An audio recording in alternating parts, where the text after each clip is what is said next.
I'm Aaron from PhoneDog.com, and 10 days is here. I've been working with the Galaxy S3 for 10 days now as part of a 30-day challenge to determine all those little features that you don't necessarily see in a typical review that lasts, 48 to 72 hours. I'm 10 days in, and I've already found some exciting things about this device, some things I love, some things that I don't like so much. Let's take a look. So day 10 with this device, and I'm trying a little bit of a different structure here in this particular video. I'm going to try shooting it kind of like I'm doing a review, just so you can get a more up close and personal look at the screen as I'm working with it, as opposed to you just looking at me while I'm talking. That's not nearly as exciting, right? Right, or at least that's what I like to think. So day 10 with this device, I'm 1/3 of the way through the challenge, and I absolutely love this device so far. There are a lot of things I like. There are a few things I'm struggling with, such as the earpiece volume. That's one issue that I'm having. I don't know if it's just this device or if it's all of them. I don't have any other ones to work with right now. But on this one, I'm noticing that when I dial stuff, I'm having to throw it on speaker occasionally because I'm having trouble hearing, particularly if it's like an automated voice prompt. The earpiece just seems a little bit low. Now, speakerphone, perfectly fine. Haven't had any issues whatsoever with speakerphone. It's been good out of the box, but the earpiece is just slightly low for me. And again, that might just be this device. When I get more, at some point, I'm sure when the US devices come out, I'll get more. We can take a look, with this one versus another one and see if it's just this particular unit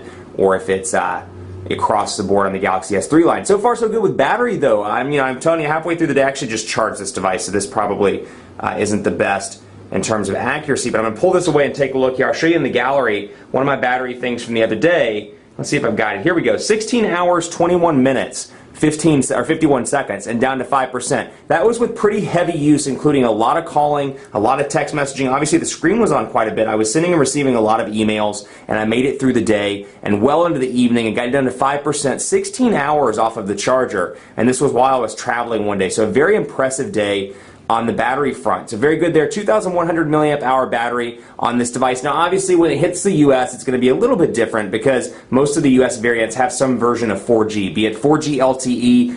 So if you're in a market with Verizon or AT&T or even Sprint when they roll it out and you have LTE, the battery life's obviously going to be a little bit less. That said, HSPA Plus provides decent speeds for me, and it'll also be interesting to see when the dual-core Snapdragon S4 version comes in. We'll take a look at the processor and compare it between the two. So far, so good with all that stuff. I want to show you some of the features as well that I showed in a previous video, because this is really what makes this device unique to me. Sure, it's a fast device. The quad-core Exynos processor runs really well on the international version, but what really makes it unique are the individual features. So we can come in here to security, for example, and I showed you some of these, but I really want to focus on it in this video since you can get a more up-close and personal look. Shortcuts on the lock screen. I have the information ticker, I have camera quick access, clock, dual clock, weather, ripple effect, and more. So when I turn it back on, you can see my lock screen, and I have the news here. I have, and forgive me, it's not updating because I'm on airplane mode right now, so none of my friends or any of my family or anybody like that, anybody from work text messages me while it's on video.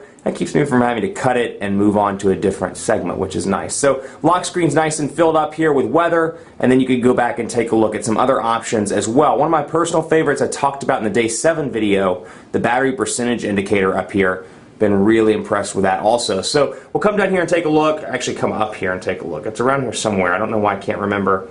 Motion, that's where it was. And then you can see a lot of different motion features. This is something I absolutely love as well. So direct call, the call contact currently displayed on the screen. So let's say you're text messaging your mom and you're like, oh, I really want to call her. It's just a special day. I want to talk to my mom. When you're in the text messaging prompt, all you have to do is hold the phone up to your ear, and when this is enabled, it auto dials your mom. You don't have to press any buttons. You just hold it up to your ear and it works. I have that feature enabled because I really like it.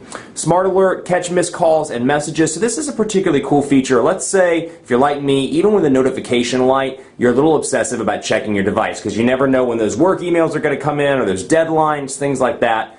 When you pick up the device, it will vibrate once to let you know that you have an email, a text message, or a missed call. That's an awesome feature as well. Tap to top is pretty cool. You can come up here and simply double tap the top of the device, and if you're in a list like this, let's say you're down here, and I don't have it enabled, but if you double tap, it'll take you back up to the top of the list. Tilt to zoom is pretty cool. Put your fingers on the home screen, or put your fingers on the screen while browsing. Move it in and out, and you can zoom in that way. Pan to browse images. Shake to update is pretty cool. Turn over to mute and pause is very similar to something that you get on HTC devices, where if the phone is ringing, all you have to do is flip it over and it'll mute it. And you can go from there. Palm swipe to capture is a pretty cool feature. So if I want to get a screenshot, for example, all I have to do is swipe and it saves the screenshot just like that, and then I can go in and take a look at my individual screenshot. Very quick and very easy. So a lot of cool features on this device, particularly more that I'm discovering after I'm getting into a couple of days of working with this device as my personal unit. Stay tuned for more coverage. This is just day 10 of the Samsung Galaxy S3 Challenge on PhoneDog.com. Keep it locked for continuing coverage. Follow us on Facebook, Facebook.com/PhoneDog. Hit me up on Twitter, PhoneDog_Aaron. Let me know if there's anything you'd like to see. There's a particular feature you're wondering about. Maybe you're wondering if something's good or not. If the battery life's awesome, which I just talked about, but maybe you're like, with Bluetooth on, is battery life awesome? Or with this on, is battery life awesome? Hit me up with those kind of questions. PhoneDog_Aaron on Twitter and on Facebook at Facebook.com/PhoneDogAB. Stay tuned for more videos on the 30-day Samsung Galaxy S3 Challenge on PhoneDog.com.